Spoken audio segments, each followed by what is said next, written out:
વિદ્યાર્થી મિત્રો, હવેનો ટોપિક જે છે તે છે અર્થસૂચક અંકો, જેને બીજા શબ્દોમાં સાર્થક અંકો પણ કહે છે. મિત્રો, એના માટેના કંઈક રૂલ્સ છે, એ રૂલ્સને આપણે સમજતા જઈએ, દરેકનું એક ઉદાહરણ સમજતા જઈએ એટલે આ કોન્સેપ્ટ આપણને ક્લિયર થાય. બરાબર? તો ધ્યાન રાખજો દોસ્તો, પહેલો નિયમ છે બધા જ શૂન્ય સિવાયના અંકો અર્થસૂચક છે. શૂન્ય સિવાયના બધા જ અંકો કેવા હોય છે? અર્થસૂચક. ઉદાહરણ છે 385 મીટર, 385 મીટર, તો એમાં સંખ્યા કેટલી આવી? 3. તો અર્થસૂચક સંખ્યા કેટલી થાય? 3. 0.75 મિલીલીટર ml, બરાબર? તો એમાં પોઈન્ટ પછી બે સંખ્યા છે માટે અહીંયા લખાય 2. તો અર્થસૂચક સંખ્યા કેટલી થઈ? 2. ફરીથી નિયમ, બધા જ શૂન્ય સિવાયના અંક અર્થસૂચક છે. બરાબર? શૂન્ય સિવાયના બધા જ અંક કેવા હોય છે? અર્થસૂચક. 385 આમાં શૂન્ય નથી, 3. શૂન્ય સિવાયના આમાં કેટલા છે અંક? 2. એટલે અર્થસૂચક કેટલા થયા? 2. બરાબર? નિયમ નંબર 2 યાદ રાખો, શૂન્ય સિવાયના અંકની આગળનો શૂન્ય અંક અર્થસૂચક હોતો નથી. આવા શૂન્ય માત્ર દશાંશ ચિહ્નનું સ્થાન દર્શાવે છે. ફરી, શૂન્ય સિવાયના અંકની આગળનો શૂન્ય અંક અર્થસૂચક હોતો નથી. આવા શૂન્ય માત્ર દશાંશ ચિહ્નનું સ્થાન દર્શાવે છે. ઉદાહરણ તરીકે શું? તો આપણે બતાવો છે 0.0003, દશાંશ ચિહ્ન પછી જો 3 0 પછી 3 છે, તો અહીંયા સંખ્યા કેટલી આવશે? 1, અર્થસૂચક સંખ્યા. બીજું ઉદાહરણ છે 0.0753, દશાંશ ચિહ્ન પછી એક 0 છે, કાઢી નાખો તો જવાબ કેટલો આવશે? 3. તો આમાં અર્થસૂચક સંખ્યા કેટલી થઈ? 1. આમાં અર્થસૂચક સંખ્યા કેટલી થાય? 3. Is it clear? સપોઝ આવું આપ્યું કે 0.03, તો એમાં પણ અર્થસૂચક સંખ્યા કેટલી થાત? 1 થાત. બરાબર ફ્રેન્ડ્સ? ઓકે. હવે શૂન્ય સિવાયના બે અંકોની વચ્ચેના શૂન્ય અંકો અર્થસૂચક હોય છે. ફરીથી, શૂન્ય સિવાયના બે અંકોની વચ્ચે જે શૂન્ય હોય તે અર્થસૂચક હોય છે. 5 ઉદાહરણ 5.0039, તો જો બે અંકની વચ્ચે શૂન્ય છે તો તે અર્થસૂચક સંખ્યા તરીકે ગણાય. બરાબર? તો અહીંયા આ એક સંખ્યા 2, 3, 4 અને 5, એટલે અર્થસૂચક સંખ્યા કેટલી થઈ? 5. લખી દે 60.04. તો તમે જોઈ શકો છો કે અહીંયા બે અંકોની વચ્ચે શૂન્ય છે માટે બંનેને અર્થસૂચક સંખ્યા ગણાય, માટે જવાબ કેટલો આવે? 4. Is it clear? ઓકે. હવે પાંચમો મુદ્દો છે, સંખ્યાની જમણી બાજુના છેડા પરના શૂન્ય હોય તો તે અર્થસૂચક ગણાય છે જો તે દશાંશ ચિહ્નની જમણી બાજુ આવેલા હોય તો. કન્ડિશન છે, સંખ્યાની જમણી બાજુના છેડા પરના શૂન્ય હોય તો તે અર્થસૂચક સંખ્યા ગણાય છે જો તે દશાંશ ચિહ્નની જમણી બાજુ આવેલા હોય તો. જો આપણી પાસે ઉદાહરણ છે 0.50, તો આ દશાંશ ચિહ્ન પછી અંક અને એના પછી એક શૂન્ય છે માટે આપણે કહી શકીએ કે આમાં અર્થસૂચક સંખ્યા કેટલી થાય? 2. સપોઝ અહીંયા આપણે 0.500, બે વાર 0 આપ્યા તો અર્થસૂચક સંખ્યા થઈ જાય 3. સપોઝ આવો કે 0.5000, 3 0 5 પછી, તો અર્થસૂચક સંખ્યા થાય કેટલી? 4. ઓકે. પરંતુ દશાંશ ચિહ્ન સિવાયની સંખ્યામાં જમણી બાજુ આવેલા શૂન્ય અર્થસૂચક હોતા નથી. સપોઝ મેં લખ્યું છે 200. બરાબર? તો હવે 200 ની અંદર અર્થસૂચક સંખ્યા ખાલી એક જ કહેવાય. બરાબર? 200 માં અર્થસૂચક સંખ્યા કેટલી કહેવાય? ફક્ત 1 કહેવાય. ધારો કે 100 આપ્યું હોય તો પણ અર્થસૂચક સંખ્યા કેટલી થાય? 1. ધારો કે 5000 આપ્યું હોય તો પણ અર્થસૂચક સંખ્યા કેટલી? 1. કેમ? કે દશાંશ ચિહ્ન સિવાયની સંખ્યામાં જમણી બાજુ આવેલા શૂન્ય અર્થસૂચક હોતા નથી. એમાં દશાંશ ચિહ્ન આપેલું નથી, એટલે કોઈ પણ ગમે તેટલા 0 હોય તે અર્થસૂચક હોતા નથી. ધારો કે આવું આપ્યું 2200, 2200, તો એમાં અર્થસૂચક સંખ્યા થાય 2. કારણ કે 2200 લખાય કે રીતે 2200, તો પાછળના બે 0 કાઢી નાખો તો અર્થસૂચક સંખ્યા કેટલી થઈ? 2. Is it clear? ઓકે. પાંચમો મુદ્દો, ચોક્કસ અંકને અર્થસૂચક સંખ્યા અનંત હોય છે. ચોક્કસ અંકને અનંત અર્થસૂચક સંખ્યા હોય છે. જેમ કે લખ્યું છે 5 દડા, તો 5 દડા, આ શબ્દ દડા એટલે એની સંખ્યા તમારે શું સમજવાની? અનંત અર્થસૂચક સંખ્યા. આવો કે 15 ગાય, તો શું સમજવાનું? અનંત અર્થસૂચક સંખ્યા. એમ લખે કે 10 લખોટી માર્બલ્સ, તો 10 પછી અનંત, કારણ કે આયો શું? લખોટી માર્બલ્સ, એટલે આપણે કહી શકીએ કે તેને અનંત અર્થસૂચક સંખ્યા હોય છે. સપોઝ એવું આપ્યું છે કે ભાઈ 4 પેન, આ પેન 4 છે, તો 4 પેન, પાછળ શબ્દ આવ્યો પેન, માટે કહી શકીએ કે તેને અનંત અર્થસૂચક સંખ્યા હોય છે. અને છઠ્ઠો મુદ્દો, જ્યારે અંકને વૈજ્ઞાનિક સંકેતમાં લખવામાં આવે ત્યારે 1 થી 10 વચ્ચેના આંકડાની સંખ્યાને જ અર્થસૂચક સંખ્યા ગણાય છે. આ વૈજ્ઞાનિક અંકમાં લખેલું છે, તો 10 ની ગમે તેટલી ઘાત હોય તેને ધ્યાનમાં લેવાની જરૂર નથી. અહીંયા જે 5.09, તો આની અંદર અર્થસૂચક સંખ્યા કેટલી છે? 3. બે આંકડાની વચ્ચે 0 છે, એટલે કુલ કેટલા અર્થસૂચક સંખ્યા થયા? 3.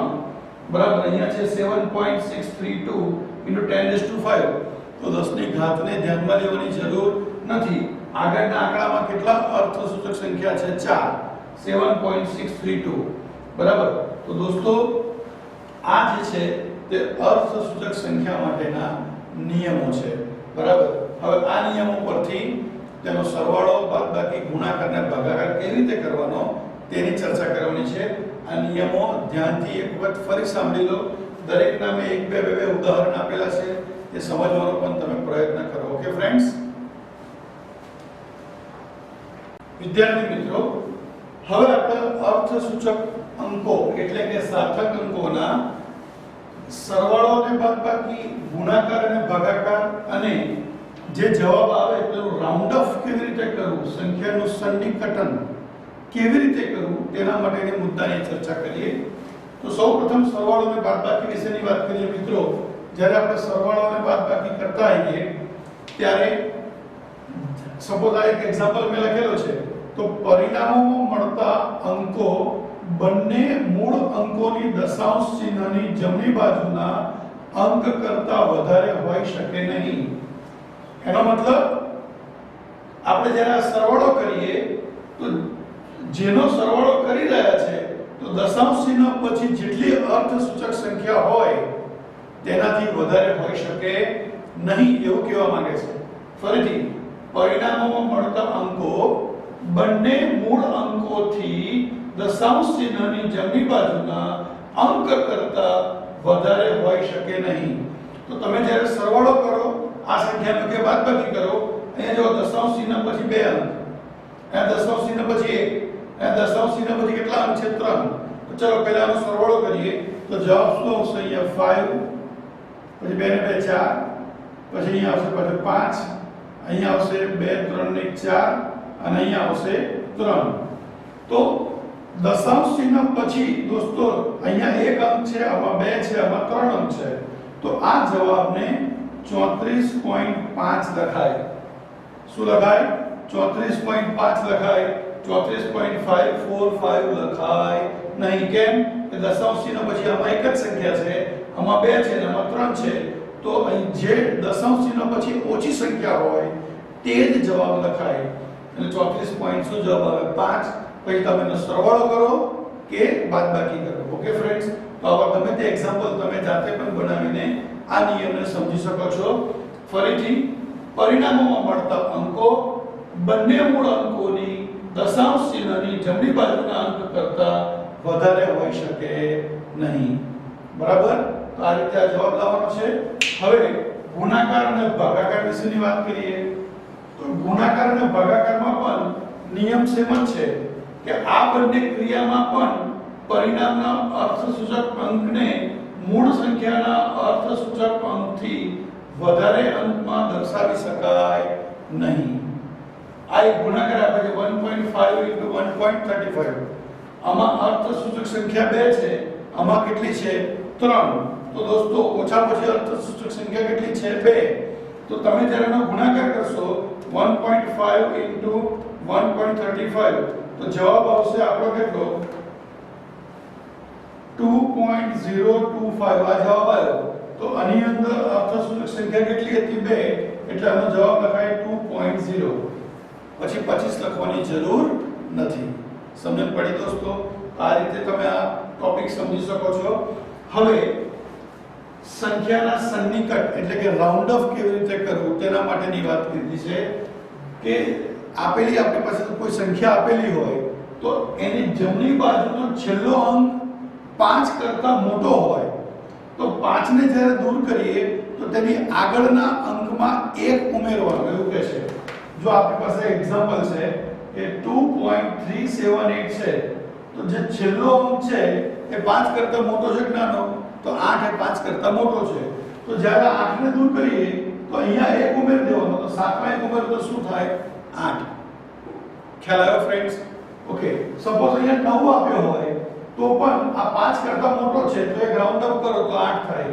અહીંયા ધારો કે 6 આપ્યો હોય તો પણ એ 5 કરતા મોટો છે તો તમે જ્યારે રાઉન્ડ અપ કરો તો અહીંયા ઉપર શું લખવાનું 8 સમજ પડી ફ્રેન્ડ્સ હવે બીજો નિયમ જુઓ જો જમણી બાજુનો છેલ્લો અંક 5 કરતા નાનો હોય તો તેને દૂર કરી તેની આગળની સંખ્યા તેની તે જ લખવી એટલે આપણી પાસે આવું છે 2.374 અહીંયા છેલ્લો અંક તમે જુઓ એ 5 કરતા નાનો છે એને કાઢીને ડાયરેક્ટ આગળની સંખ્યા વેક્ટરી લખી દેવાની ધારો કે અહીંયા 3 આપ્યા હોય 2 આપ્યા હોય કે 1 આપ્યા હોય તો પણ જવાબ તમારો થાય 2.37 બરાબર કેમ કે છેલ્લો અંક 5 કરતા કેવો છે નાનો છે અને છેલ્લે ત્રીજો મુદ્દો કીધો છે કે જો જમણી બાજુનો છેલ્લો અંક 5 હોય જમણી બાજુનો છેલ્લો અંક કેટલો હોય 5 હોય અને એની આગળ બેકી સંખ્યા આપી હોય તો 5 ને દૂર કર્યા પછી તેની તે જ સંખ્યા લખવાની